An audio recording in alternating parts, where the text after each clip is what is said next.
ఓం శ్రీమాత్రే నమ. శ్రీమద్ మహాగణాధిపతి నమ. వాక్శుద్ధిని ప్రసాదించినటువంటి వాగ్దేవి అయిన శ్రీవాణికి మా నమస్సులు తెలియజేస్తూ, భగవద్బంధువులందరికీ కూడా మా స్పేస్ తరపున మా నమస్సు మాంజల్లు. వందే శంభు ఉమాపతిం సురగురుం వందే జగత్కారణం వందే పన్నగభూషణం మృగధరం వందే పశూనాం పతిం వందే సూర్యశశాంకవహ్నినయనం వందే ముకుందప్రియాం వందే భక్తిజనాశ్రయం చ వరదాం వందే శివం శంకరం. నమః పార్వతీపతే నమః. హర హర మహాదేవ శంభో శంకర. నమో లక్ష్మీనారాయణాయ నమః. కార్తిక్యాద్యేషు సంయోగే కృత్తికాదిద్వయం ద్వయం అంతపాస్త్యో ప్రజ్ఞమశ్చ త్రిధా మాసత్రయం స్మృతం అన్నారు.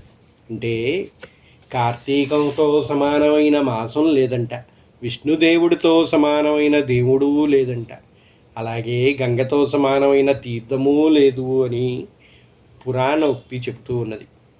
ఆధ్యాత్మిక సాధనకు పేరొందిన ఈ కార్తీక మాసం, అందులో కార్తీక పౌర్ణమి యొక్క ప్రత్యేకత గురించి, దాని యొక్క విశిష్టత గురించి, పురాణ ప్రాశస్త్యం గురించి, ఈ కార్తీక పౌర్ణమి రోజు ఏ విధమైన ఉపచారాల్ని మనం ఆచరించాలి, ఏ విధంగా ఆ కార్తీక దీపాన్ని వెలిగించాలి, ఆ జ్వాలాతోరణం యొక్క రహస్యం ఏమిటి అనే విషయాల గురించి ప్రవచించుకునే ప్రయత్నం చేద్దాం. ఈ కార్తీక మాసం అనగానే దీనికి సమానమైన మాసమే మరొకటి లేదు అంటున్నారు. ఎందుకయ్యా అంటే శివకేశవుల్లో భేదం లేదని చెప్తూ ఉంటారు. అలాగే ఒక్కొక్క మాసం ఒక్కొక్క దేవతకి ప్రత్యేకంగా చెబుతూ ఉంటారు. కానీ ఈ కార్తీక మాసం యొక్క ప్రత్యేకత ఏమిటయ్యా అంటే శివుణ్ణి కేశవుణ్ణి ఇద్దరినీ కూడా స్మరించి పూజించే మాసం ఇదేనంట. ఇద్దరికీ ఎంతో ప్రీతికరమైనదంట. అదేవిధంగా ఆ శ్రీ మహాలక్ష్మి అనుగ్రహించి మనలందరినీ కటాక్షించే యొక్క గొప్ప మాసం కూడా కార్తీక మాసంగా చెబుతూ ఉంటారు. ఈ మాసం అంటేనే పూజలకు, ప్రత్యేకించి తీర్థయాత్ర దర్శనానికి ఎంతో ప్రసిద్ధి చెందినదిగా చెబుతూ ఉంటారు. వెలుగులు నింపే మాసం అంటే ఇది. మనలోని అజ్ఞాన తిమిరాన్ని తొలగించి జ్ఞానమైన జ్యోతిని వెలిగించి గొప్ప మాసంగా ఈ కార్తీక మాసాన్ని చెప్తూ ఉంటారు. కార్తీక మాసంలో పూర్ణిమ తిథి కృత్తికా నక్షత్రంలో కలిసినప్పుడు అది కార్తీక మాసం అవుతుంది అంటారు. అందులో కార్తీక పౌర్ణమి అంటే ఈ ఏడాది నవంబర్ 5వ తారీఖు బుధవారం రోజున కార్తీక పౌర్ణమి వచ్చిందని పంచాంగ వేదాంగమైన ప్రాచీన సూర్య సిద్ధ పంచాంగం చెబుతూ ఉన్నది.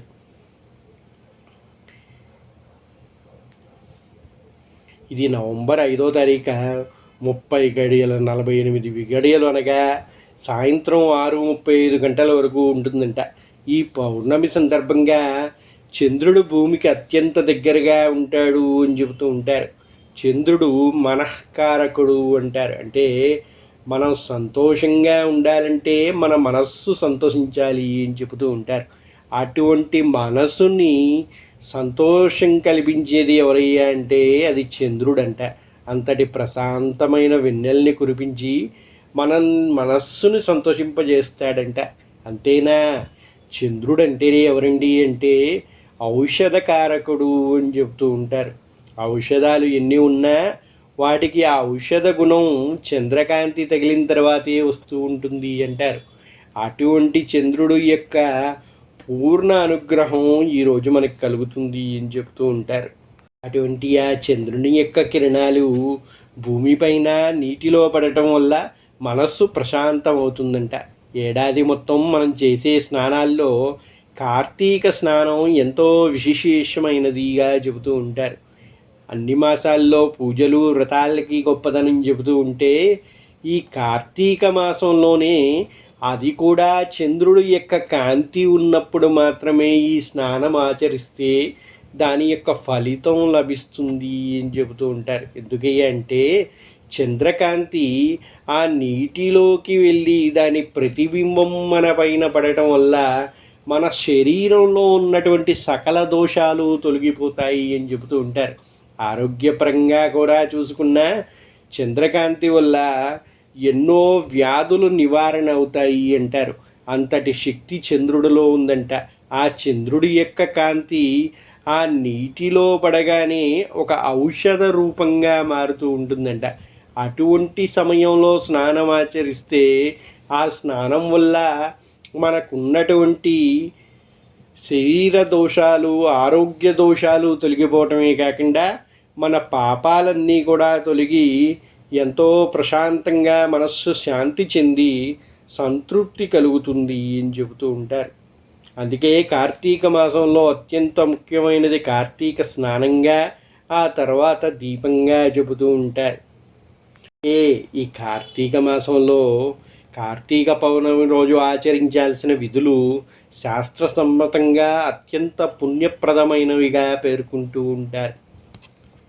కార్తీక్యాం కృత్తికాయోగయే కారుస్వామి దర్శనం సప్తజన్మ పవిత్రోపి దానాద్యో వేదపారగాహ అంటూ ఉంటారు. అంటే కార్తీక పౌర్ణమి రోజున కృత్తికా నక్షత్ర యోగం ఏర్పడినప్పుడు దైవ దర్శనం, దీపదానం, స్నానం, జపం చేసిన వారికి మహోత్తరమైన పుణ్యఫలాలు పొందడానికి అవకాశం కలుగుతుందంట.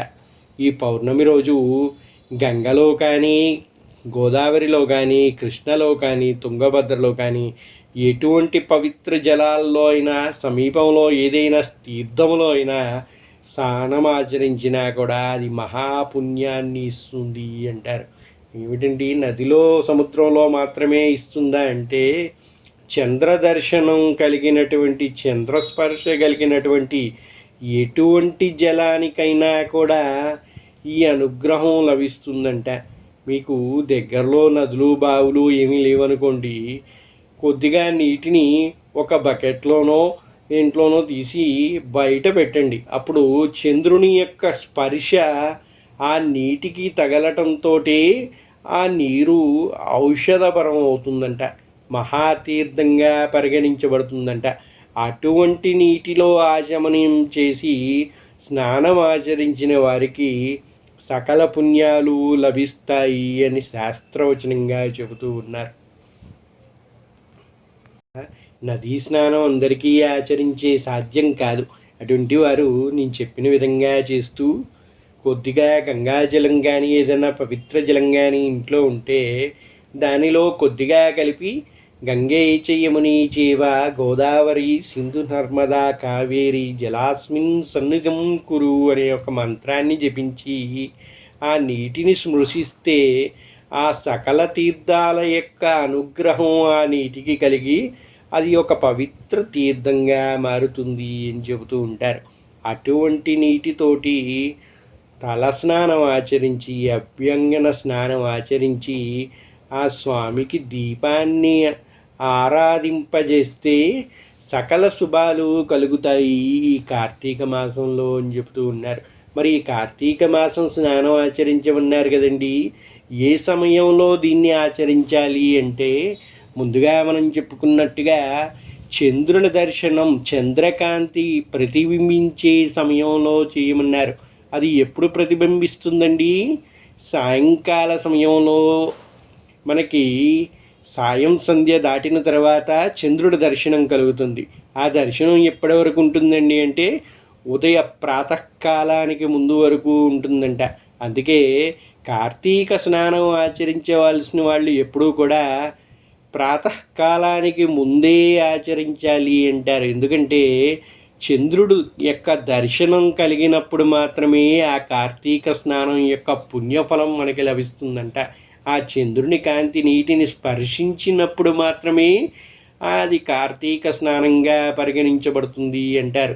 అందుకే తెల్లవారక ముందే ప్రాతకాలానికి ముందుగానే ఈ చంద్ర దర్శనం కలిగినప్పుడు మాత్రమే ఈ కార్తీక స్నానం అనేది ఆచరించాలి. అప్పుడే అది పుణ్యప్రదం అవుతుంది అని శాస్త్రవచనంగా చెబుతూ ఉన్నారు. కార్తీక మాసంలో ఏమేం చేస్తారయ్యా అంటే ముందుగా అత్యంత ముఖ్యమైనది కార్తీక స్నానంగా చెప్పారు. ఆ పైన దీపదర్శనం అన్నారు. అంటే స్నానం ఆచరించిన వెంబటే దీపం సర్వతిమిరోపహం అన్నారు. అంటే మన యొక్క సకల పాపాలని తొలగించి జ్ఞానరాశిని అందించేది దీపం అన్నారు. సకల దేవతలు కూడా ఎక్కడ వసిస్తారయ్యా అంటే ఆ దీపంలో వసిస్తారు, ఆ జ్ఞానం అనే వెలుగులో వసిస్తారు అని చెబుతూ ఉంటారు. అటువంటి పవిత్రమైన దీపాన్ని వెలిగించి దాని ద్వారా ఆ పుణ్యాన్ని, ఆ జ్ఞానాన్ని మనం పొందవచ్చంట. అందుకు ముందుగా చేయవలసింది స్నానం, తర్వాత దీపం అంటారు. ఈ దీపాన్ని ఈ కార్తీక మాసంలో దానం చెయ్యాలి అంటారు. దీపదానం అంటే ఏమిటండి? ఒక పిండితోటి ఒక దీపాన్ని తయారు చేసి అందులో నెయ్యి వేసి ఒక దీపాన్ని వెలిగించి బ్రాహ్మణుడికో దాన్ని ఇచ్చి దానితో కొంత ద్రవ్యాన్నో ఏదన్నా ఇచ్చి దానం ఇస్తే అది దానంగా అంటే, కార్తీక దానం అంటే, అది దీపదానం అంటే అది ఎంతో పవిత్రమైనదండి. అది తెలుసో తెలియకో కొందరు దానం అంటే దీపాన్ని ఇవ్వడం అనుకుంటూ ఉన్నారు. దానం అంటే జ్ఞానాన్ని అందించటం అని చెబుతూ ఉంటారు. దీపం అంటే వెలుగునిచ్చేది. అటువంటి వెలుగుని మనం కల్పించే పుణ్యఫల కార్యం ఏది చేసినా కూడా దాన్ని దీపదానంగా పరిగణించబడుతుందంట. ఆ జ్ఞానాన్ని అందించే యొక్క పవిత్రమైన ఫలాన్ని ఏదన్నా మనం చెయ్యగలిగితే దీపదానం యొక్క ఫలితం మనకి లభిస్తూ ఉంటుందంట. అంతేగాని దీపదానం చేయమన్నారు కదండి అని ఓ వెండో బంగారమో పిండితోటో దీపం చేసేసి దాన్ని ఒక బ్రాహ్మణుడి చేతిలో పెడితే అది దానంగా పరిగణించబడదు. దీపదానం యొక్క గొప్పదనం ఎంతో విలువైనది. దీపం అంటే మనలోని అజ్ఞానాన్ని తొలగించి జ్ఞానాన్ని అందించేటువంటి ఒక పవిత్రమైన సాధనం. అటువంటి జ్ఞానాన్ని తెలివిని వాళ్ళకి అందించటం ఒక దీపదానం యొక్క పవిత్రమైన ఉద్దేశంగా చెబుతూ ఉంటారు. అటువంటి కార్యక్రమం ఏదైనా మీరు చేపట్టగలిగితే అది నిజమైన కార్తీక దీపదానం యొక్క ఫలితాన్ని మీకు ఇస్తుంది అని చెబుతూ ఉన్నారు. ఎవరో మీ దగ్గరలో వాళ్ళు ఉన్నారండి, వాళ్ళకి పాపం ఈ పూజా విధానాలు ఏమీ తెలియదు, వాళ్ళకి కూడా ఎంతో భక్తి శ్రద్ధలు ఉన్నాయి.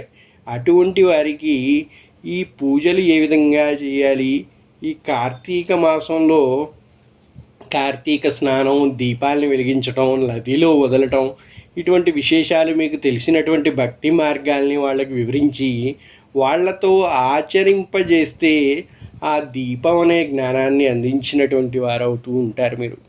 అటువంటి పుణ్యకార్యం ఏదైనా చేస్తే దాన్ని దీపదానంగా పరిగణించబడుతుంది అని చెబుతున్నాయి శాస్త్రాలు. అలాగే ఒక కుటుంబంలో వెలుగులు నింపే కార్యక్రమం ఏదైనా మీరు చేయగలిగితే, పాపం ఎన్నో కష్టాలు పడుతూ ఉన్న కుటుంబం ఏదైనా మీకు కనిపించింది, అటువంటి కుటుంబానికి మీరు సహాయం చేసి వారి ఇంట వెలుగుని నింపగలిగేటువంటి గొప్ప పని ఏదైనా చేసినా కూడా ఈ కార్తీక మాసంలో అటువంటి పుణ్య పనులు ఏది చేసినా కూడా అవి రెట్టింపు ఫలితాన్ని ఇస్తాయి అని చెబుతూ ఉంటారు. అటువంటి దాన్ని దీపదానంగా పరిగణిస్తూ ఉంటారు. అంటే మన దగ్గర ఉన్న జ్ఞానాన్ని 10 మందికి అందించటం అన్నమాట. కార్తికేతు కృతా దీక్ష శృణాం జన్మ విమోచని అని శాస్త్రవచనంగా చెబుతూ ఉంటారు. దాని ప్రకారం చూసుకుంటే కార్తీక మాసంలో దీక్షని స్వీకరించటం జన్మబంధాల నుంచి విముక్తి కల్పిస్తుందంట. కార్తీక పౌర్ణమి రాత్రి వెన్నెల కాంతిల్లో పరమన్నాన్ని వండుకొని స్వామికి నివేదింపజేసి దాన్ని కానీ స్వీకరిస్తే అది ఎంతో పుణ్యఫలాన్ని ఇస్తుంది అని చెబుతూ ఉంటారు. సరేనండి, ఆకాశ దీపాన్ని వెలిగించాం, దీపదానం చేసాం. ఇక సాయంత్రం ఏం చేయాలి అంటే, మళ్ళీ సాయంత్రం కూడా ఈ చంద్ర దర్శనం కలిగిన తర్వాత శుద్ధ స్నానం ఆచరించి దీపాలని వెలిగించాలి అని చెబుతూ ఉంటారు. ఈ దీపాలని ఏ విధంగా వెలిగించాలి అంటే, దీపం అనగానే అందరూ ఇంటి ముందు దీపాలు పెట్టేస్తూ ఉంటారు, లేకపోతే దేవుడి దగ్గర దీపం పెడుతూ ఉంటారు. ఈ కార్తీక మాసంలోనే చేసేటువంటి అత్యంత పవిత్రమైన దీపం ఏమిటయ్యా అంటే ఆకాశ దీపంగా పరిగణిస్తూ ఉంటారు.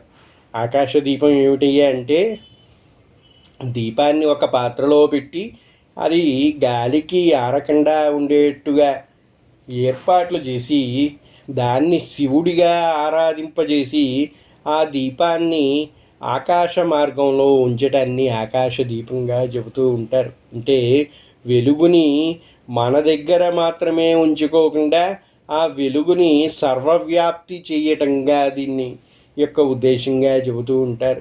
ఆకాశ దీపం అంటే అదేదో ఒక దీపాన్ని వెలిగించి ఒక కర్రకో పైన ఉన్నటువంటి ధ్వజస్తంభానికో కట్టడం మాత్రమే కాదు, ఇందులోని అంతర్ధానం ఏమిటయ్యా అంటే ఈ జ్ఞానం అనే వెలుగు ఏదైతే మనకి కాంతిని ఇడుతుందో అది మన వరకే కాకుండా మనతో పాటు అందరికీ చెందాలనే ఉద్దేశంతో ఆ దీపాన్ని 10 మంది దర్శింపజేసుకునే విధంగా ఆకాశంలో వేలాడేట్టుగా పైకి పంపిస్తూ ఉంటారంట. ఆలయాల్లో, శివాలయాల్లో కానీ ప్రముఖంగా మీరు చూసుకుంటే ధ్వజస్తంభం లాగా దీపస్తంభం అని ఒకటి ఉంటుంది. ఆ స్తంభానికి ఈ రోజున ప్రత్యేకంగా ఒక దీపాన్ని కట్టి దాన్ని పైకి వేలాడదీస్తారంట. అంటే దాన్ని చివరి వరకు లాగి ఆకాశంలో వెలిగేట్టుగా పెడుతూ ఉంటారు. దాన్ని పవిత్రమైన ఆకాశ దీపంగా చెబుతూ ఉంటారు. ఈ ఆకాశ దీపం ఎంత పవిత్రమైనదయ్యా అంటే సాక్షాత్తు శివుడిగా భావిస్తూ ఉంటారు. ఈరోజు శివుణ్ణి మాత్రమే స్మరిస్తూ ఉంటారంటే అంటే కార్తీక అంటే కృత్తికలకి ఎంతో ప్రీతికరమైనదంట. ఈ కృత్తిక నక్షత్రం ఏమిటి, దీని వెనక కథ ఏమిటి అని చూసుకుంటే దేవసేనానిగా చెబుతున్నటువంటి కార్తికేయుడు గురించి విని ఉంటారు కదండి. శివుని యొక్క చిన్న కుమారుడు, కుమారస్వామి అని కూడా అంటారు వీన్ని. ఈయన్ని కృత్తికలు ఈయనకి స్తన్నం ఇచ్చి పెంచారంట. వారి యొక్క ఔదార్యానికి మెచ్చినటువంటి కార్తికేయుడు వారిని రక్షించినందుకు ఆ 6 కృత్తికలని అగ్ని రూపంలో ఆరాధించాలని, ఈ కార్తీక మాసంలో వారిని ఆ విధంగా ఆరాధించటం వల్ల ఆ పుణ్యఫలం మనకి అందరికీ దక్కుతుంది అని ఆ కృత్తికలకి వరంగా ప్రసాదించాడంట ఆ కార్తికేయుడు. ఆ కార్తీక మాసంలో అటు శంకరుణ్ణి, ఇటు కార్తికేయుణ్ణి, శివకేశవుల్ని అత్యంత ప్రీతికరమైనదిగా భావిస్తూ శ్రీ మహావిష్ణువుని కూడా పూజించాలంట. ఎందుకయ్యా అంటే శ్రీ మహావిష్ణువు యోగదీత్ర నుంచి కార్తీక శుద్ధ ఏకాదశి నాడు మేలుకుంటాడని పురాణ వచనంగా చెబుతూ ఉంటారు.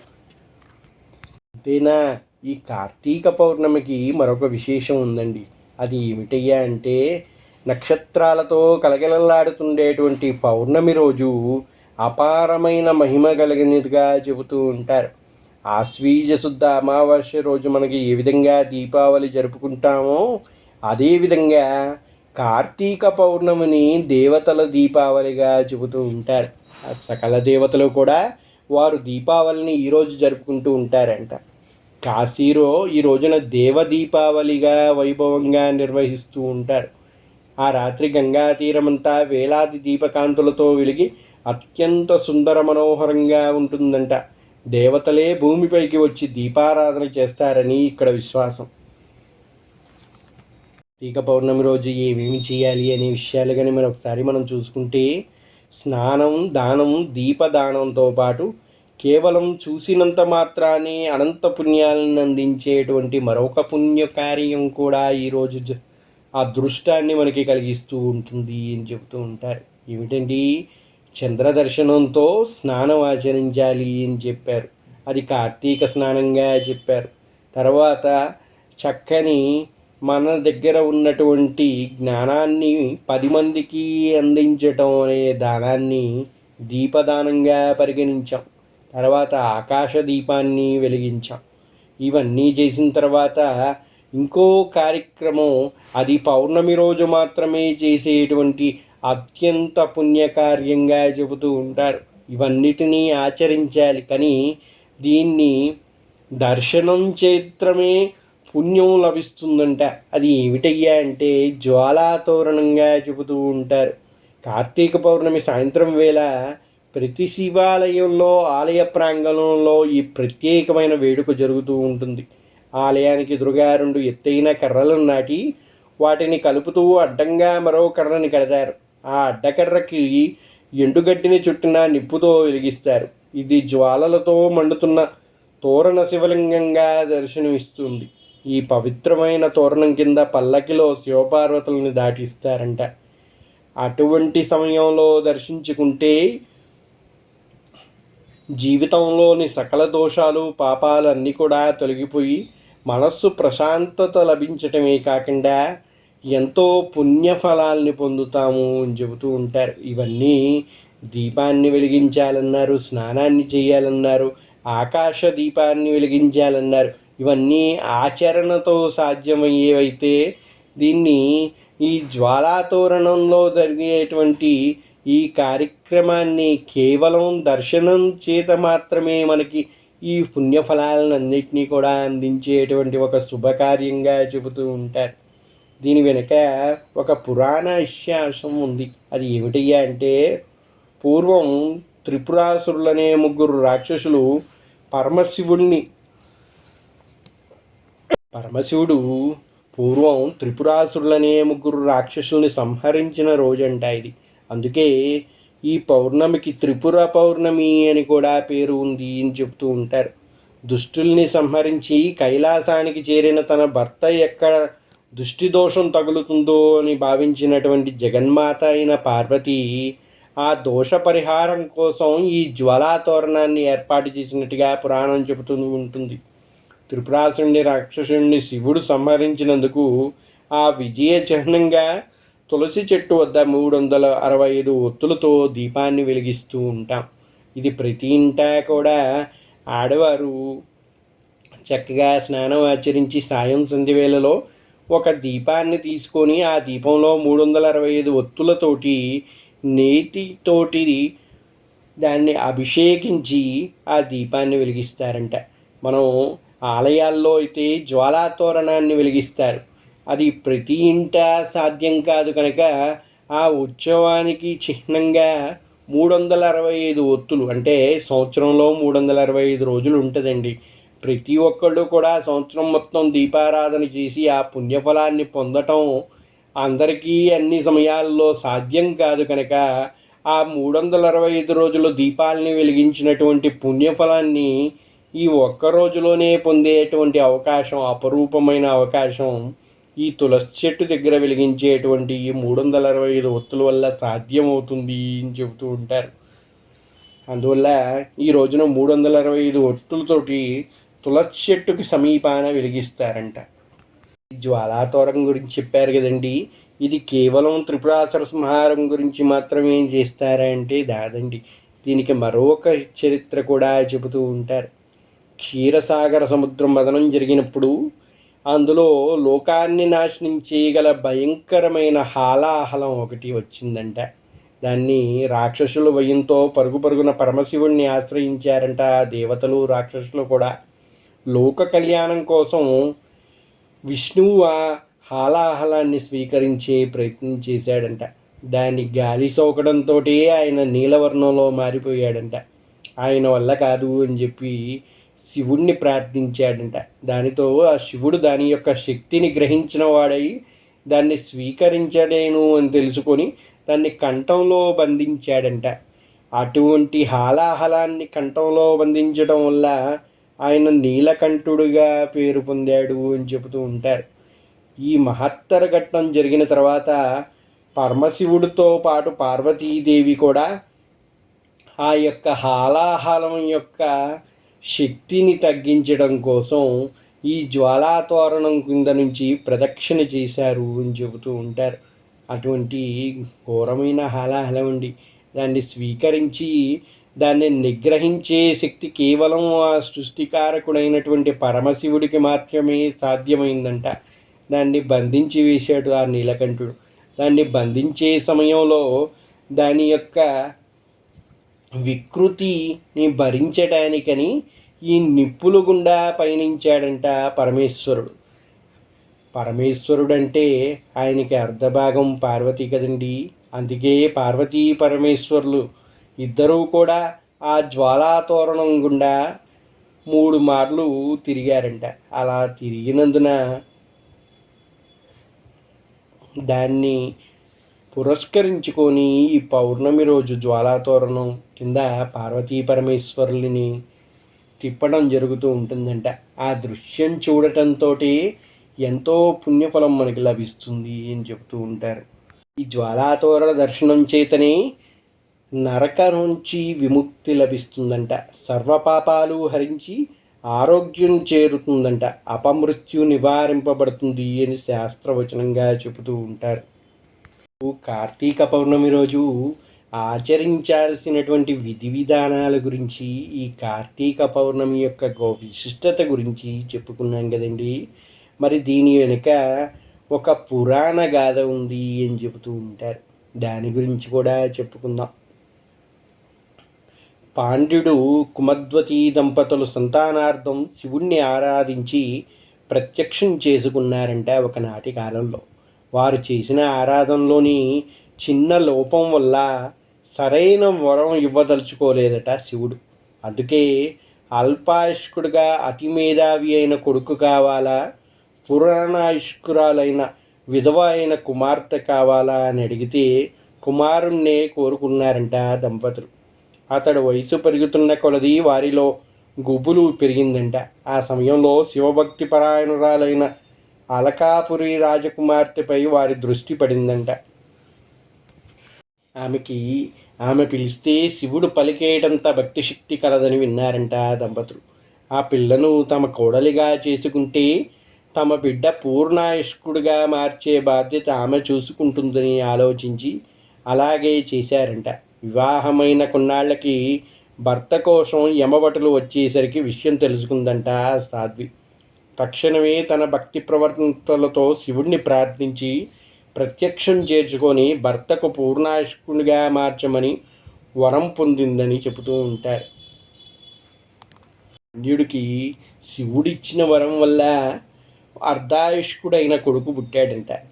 అర్ధాయుష్కుడైన కొడుకుకి పూర్ణాయుష్య కలగాలంటే ఏమి చేయాలి అని వాళ్ళు ఎంతో మదనపడుతూ ఉండగా వాళ్ళకి కొంతమంది ఋషివర్యులు ఇచ్చిన సూచన మేరకు ఒక సాధ్వి అయిన అలకాపురి రాజు యొక్క కుమార్తె గురించి తెలిసిందంట. ఆమె ఎంత సాధ్వి అయ్యా అంటే ఆమె పిలిస్తే సాక్షాత్తు ఆ పరమేశ్వరుడే పలికేటువంటి గొప్ప భక్తురాలంట. అటువంటి స్త్రీ కనుక తనకి కొడుకుకి భార్యగా వస్తే ఆయన యొక్క ఆయుష్ని ఆమె చూసుకోగలుగుతుంది అని చెప్పి తెలుసుకున్న వాళ్ళని ఆ అల్కాపురు రాజుని ప్రార్థించి ఆ యొక్క కుమార్తెని వారి కోడలిగా చేసుకున్నారంట. ఇక్కడ ఏమిటయ్యా అంటే కుముద్వతి పాండ్యుడు ఇద్దరూ కూడా శివుడి నుంచి అర్ధాయుష్యుడైన కొడుకుని కోరుకున్నారు. మరి అటువంటి వరం పొందిన వాళ్ళు మళ్ళీ పూర్ణాయుష్యు కావాలని శివుణ్ణి ప్రార్థించకూడదు కనుక ఆ విషయంలో వారికి సహకరించి సహాయం చేయగలిగేవారు ఎవరున్నారా అని తెలుసుకుంటే ఈ రాజకుమార్తె గురించి తెలిసిందంట. ఆమె ఎంత భక్తురాలయ్యా అంటే శివుణ్ణి మామూలుగా మనం మనుషుల్ని ఏ విధంగా పలకరిస్తామో ఆ విధంగా పలకరించేటువంటి శక్తివంతురాలంట. ఆమె పలకరిస్తే వెంటనే శివుడు పలుకుతాడంట.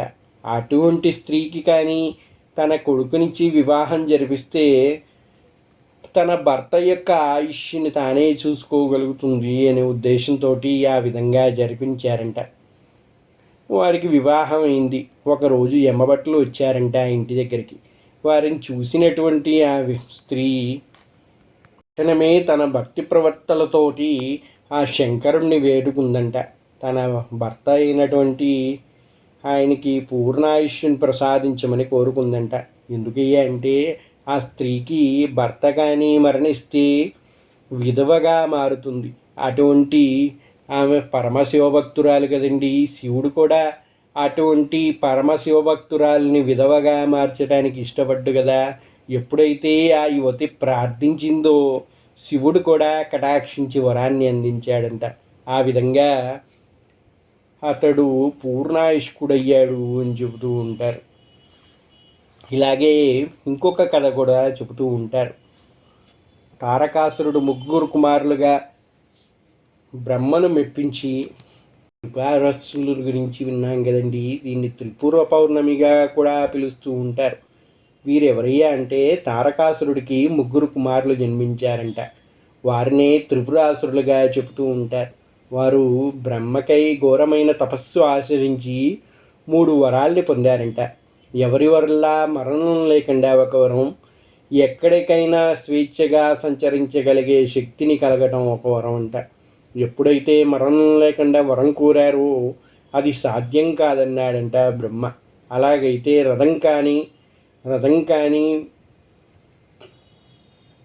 విల్లు కానీ విల్లుతో కానీ నరకాని కానీ నారి సారించి కానీ బాణం కానీ సంధించి కానీ 3 నగరాల్లో కానీ ఒక సరళ రేఖలోకి వచ్చాక ఒకే బాణంలో ముగ్గురిని ఏకకాలంలో కొడితేనే మరణం సంభవించేలా వరం కోరారంట.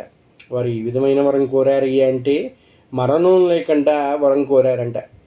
కానీ అది సాధ్యం కాదని బ్రహ్మ చెప్పగానే రథం మీద కానీ విల్లుతో కానీ విల్లు కానీ నారి సారించి కానీ బాణం సంధించి కానీ 3 నగరాలు ఒకే సరళ రేఖలోకి వచ్చాకే ఒకే బాణంతో ముగ్గురిని ఏకకాలంలో కొడితేనే మరణం సంభవించేటట్టు కోరారంట.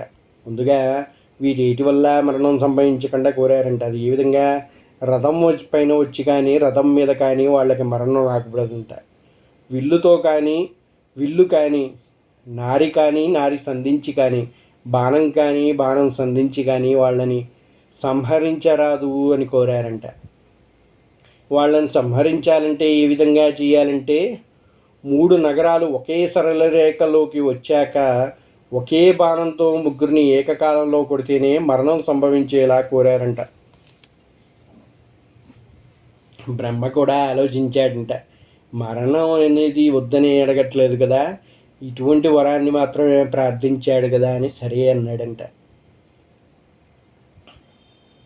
ఆ వరబలంతో పట్టణాలలో సహా సంచారం చేస్తూ లోకాలన్నింటినీ కల్లోలంగా సృష్టిస్తూ వివిధ లోకవాసుల్ని బ్రహ్మ మొరపెట్టుకున్నారంట. వాళ్ళు అల్లకల్లోలం సృష్టించడం ప్రారంభించారంట. ఎప్పుడైతే వాళ్ళకి యొక్క మరణం అనేది అసంభవం అని భావించారో వాళ్ళంతా అల్లకల్లోలం సృష్టిస్తూ పోయారంట. అన్ని నగరాలని అన్ని సాగరాలని ఆక్రమించేశారంట. అలా ఆక్రమిస్తూ ఉండగా ఆ నగరవాసులందరూ కూడా బ్రహ్మతో పోయి మొరబెట్టుకున్నారంట. లోకాలన్నింటినీ కూడా కల్లోలం సృష్టిస్తున్నారంట వీళ్ళు. అలా చేస్తూ ఉండగా ఆ లోకవాసులందరూ కూడా బ్రహ్మతో మొరబెట్టుకున్నారంట. వరం ఇచ్చింది తానే కాబట్టి ఏమి చేయాలో అన్నప్పుడు విష్ణువు దగ్గరికి వెళ్ళమని ఉపాయం చెప్పాడంట బ్రహ్మ. విష్ణువు కూడా తనకి శక్తి లేదని వారిని వెంటబెట్టుకొని శివుడి దగ్గరికి వెళ్ళాడంట. దేవరత్నాలందరూ సహకరిస్తే తాను ఆ పని చేయగలుగుతానన్నాడంట శివుడు. ఎప్పుడైతే దేవాది దేవతలందరూ ఆ బ్రహ్మ విష్ణువుతో కలిసి వచ్చి ప్రార్థించారో మీరందరూ సహకరిస్తే అది సాధ్యం అవుతుంది అన్నాడంట శివుడు. అది ఏ విధంగా అంటే రథం కాని రథంలో అన్నారు కదా, రథం కాని రథంగా భూమి మారిందంట. మేరు పర్వతం విల్లు కాని విల్లుగా మారిందంట. ఆదిశేషువు అల్లెతాడుగా మారాడంట. శ్రీ మహావిష్ణువు బాణం కాని బాణంగా మారారంట. వీరందరూ సమాహార శక్తితో శివుడు త్రిపురాసురుల్ని 3 పట్టణాల యోజనాలైన రాక్షసుల్ని సంహరించాడని అందువల్ల ఆ పేరు వచ్చింది అని పురాణ గాథ చెబుతూ ఉంటుంది. ఈ పౌర్ణమిని కార్తీక పౌర్ణమిని త్రిపుర పౌర్ణమిగా కూడా చెప్తూ ఉన్నారు కదండి. అది ఎందుకు చెప్తున్నారంటే ఆ త్రిపురాసురుల్ని సంహరించినటువంటి రోజంట. ఆ సంహారం కూడా ఈ విధంగా జరిగింది అంటే శంకరుడు ఒక్కడే చేయాలలేదంట. దాన్ని చెయ్యటానికి దేవతలందరి యొక్క సహకారం తీసుకొని భూమిని రథంగా చేసుకున్నాడంట. మేరు పర్వతాన్ని బాణంగా చేసుకున్నాడంట.